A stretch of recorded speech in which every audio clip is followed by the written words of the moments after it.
കോൺഗ്രസിൽ ഇപ്പോൾ കൊഴിഞ്ഞുപോക്കിന്റെ കാലഘട്ടമാണെന്ന് വ്യക്തമാക്കിക്കൊണ്ട് TMCയിൽ നിന്ന് വീണ്ടും ഒരു പ്രമുഖ രാജിക്ക് കൂടി രാജ്യം സാക്ഷ്യം വഹിക്കുകയാണ്. പശ്ചിമബംഗാൾ മുഖ്യമന്ത്രിയും തൃണമൂൽ കോൺഗ്രസ് അധ്യക്ഷയുമായ മമതാ ബാനർജിക്ക് ദേശീയ രാഷ്ട്രീയത്തിൽ കനത്ത തിരിച്ചടി. തൃണമൂൽ കോൺഗ്രസ് MP സുഷ്മിതാ ദേവ് രാജ്യസഭാംഗത്വം രാജിവെച്ചതോടെ യഥാർത്ഥത്തിൽ BJPയുടെ അടിത്തറ കൂടുതൽ ശക്തമാവുകയാണ്. മമതയുടെ ഏറ്റവും അടുത്ത വിശ്വസ്തനായിരുന്ന സുഖേന്ദു ശേഖർ റായ് രാജ്യസഭയിൽ നിന്ന് രാജിവെച്ച് ഒരാഴ്ച തികയുന്നതിന് മുൻപാണ് തൃണമൂൽ കോൺഗ്രസിനെ ഞെട്ടിച്ചുകൊണ്ട് അടുത്ത രാജി ഉണ്ടായിരിക്കുന്നത്. ഇതോടെ രാജ്യസഭയിൽ തൃണമൂൽ കോൺഗ്രസിന്റെ ശക്തി 11 ചുരുങ്ങി. രാജ്യസഭാ അധ്യക്ഷൻ CP രാമകൃഷ്ണൻ അയച്ച കത്തിലൂടെയാണ് സുഷ്മിതാ ദേവ് തന്റെ രാജി ഔദ്യോഗികമായി പ്രഖ്യാപിച്ചത്. രാജ്യസഭാംഗത്വത്തിൽ നിന്ന് എന്റെ രാജി ഞാൻ ഇതിനാൽ സമർപ്പിക്കുന്നു. ഇത് ഉടനടി പ്രാബല്യത്തിൽ സ്വീകരിക്കണമെന്ന് അഭ്യർത്ഥിക്കുന്നു എന്നായിരുന്നു കത്തിൽ അവർ വ്യക്തമാക്കിയത്. എന്നാൽ രാജി കേവലം സ്ഥാനമൊഴിയിൽ മാത്രമല്ല, വ്യക്തമായ രാഷ്ട്രീയ മാറ്റത്തിന്റെ സൂചനയാണ്.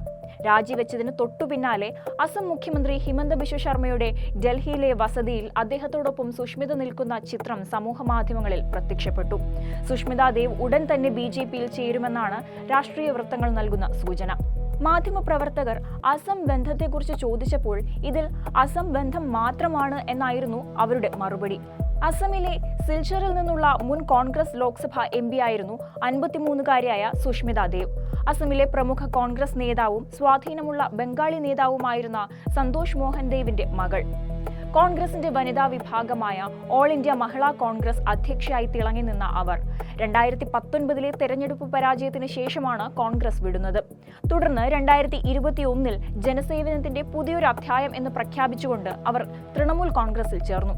മമതാ ബാനർജിക്ക് അസമിലും വടക്ക് കിഴക്കൻ സംസ്ഥാനങ്ങളിലും സ്വാധീനമുണ്ടാക്കാൻ ലഭിച്ച ഏറ്റവും പ്രാധാന്യമുള്ള മുഖമായിരുന്നു സുഷ്മിതാ ദേവിന്റേത്. എന്നാൽ 5 വർഷം തികയും മുൻപേ അവർ TMC വിടുമ്പോൾ അത് മമതയ്ക്ക് വലിയൊരു ആഘാതമാണ് സൃഷ്ടിക്കുന്നത്.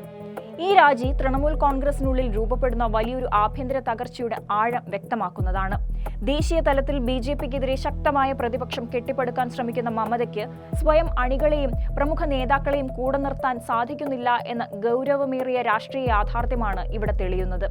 സുഖേന്ദു ശേഖർ റോയ്ക്ക് പിന്നാലെ സുഷ്മിതാ ദേവും പാർട്ടി വിട്ടത് അണികളിൽ വലിയ ആശയക്കുഴപ്പത്തിന് കാരണമായിട്ടുണ്ട്. വടക്കുകിഴക്കൻ സംസ്ഥാനങ്ങളിൽ, പ്രത്യേകിച്ച് അസമിൽ പാർട്ടി വളർത്താൻ മമത കണ്ടുവച്ച കരുത്തുറ്റ നേതാവായിരുന്നു സുഷ്മിത. അവർ BJP പാളയത്തിലേക്ക് നീങ്ങുന്നത് വരാനിരിക്കുന്ന തെരഞ്ഞെടുപ്പുകളിൽ TMCക്ക് വൻ തിരിച്ചടിയാകും. ദേശീയ പാർട്ടി എന്ന പദവിയിലേക്കും പ്രതിപക്ഷ നിരയിൽ മുന്നിലേക്ക് വരാനും ശ്രമിക്കുന്ന TMCക്ക് സ്വന്തം കോട്ടകളിൽ വിള്ളൽ വീഴുന്നത് തടയാനാകുന്നില്ല. വരും ദിവസങ്ങളിൽ കൂടുതൽ നേതാക്കൾ പാർട്ടി വിടുമോ എന്ന ആശങ്കയിലാണ് ഇപ്പോൾ തൃണമൂൽ ക്യാമ്പ്.